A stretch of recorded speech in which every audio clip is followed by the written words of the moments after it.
whole bucket line was getting busier. With the Great Depression coming to an end, the engines had to work harder and harder. They began to tire out more and more and could not wait to rest when the day was done. But none of the engines got as tired as Luke. He pulled trains day and night and got very little sleep.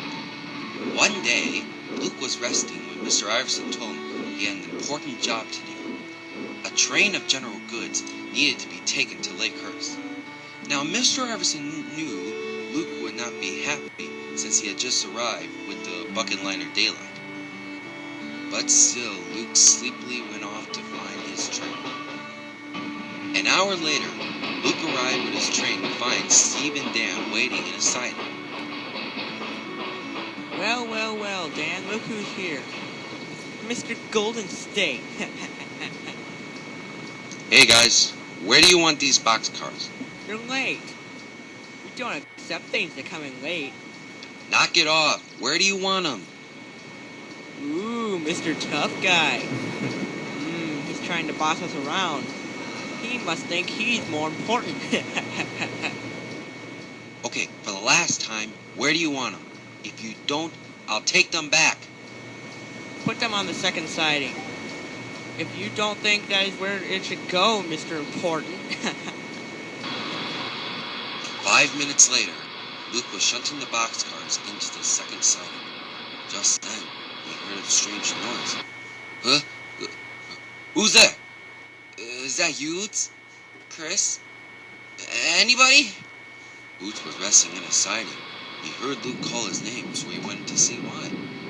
Hey, Luke, what's up? Oots, was that you? What was me? Never mind. They heard a humming, but it was only Dylan. Good night, Luke. Good night, Oots. Sleep well. Not Dylan. Yeah, not Dylan. That night, a strange engine came into the yard.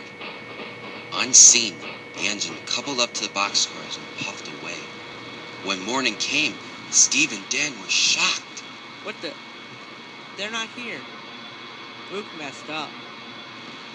It's good to hear that. I mean, we told him right here. Yeah, how hard is it to put a couple of boxcars in a siding?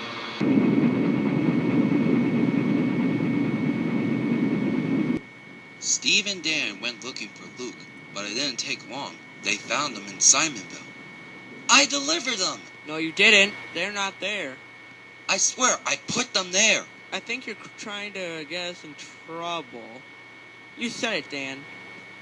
No, I didn't. I put them in the second siding. So where are they then? Jimmy had been shutting the train he and Luke had just pulled up with, and he went over to defend Luke. You better shut up and leave Luke alone. I believe him. No, you shut up, you good-for-nothing pile of junk. Why, you look... The argument went on and on until Big Mac came to break it up.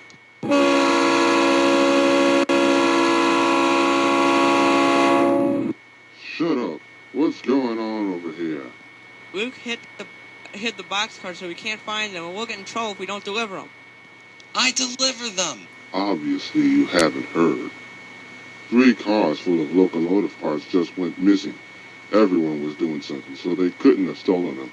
Mr. Strupp and Mr. Iverson have a plan to track down the culprit. Now, all of you, get to Fort Fairfax immediately. Yes, sir. La, I'm not listening to you. Jimmy! Sick of that, I'll get gone. All the engines hurried to Fort Fairfax.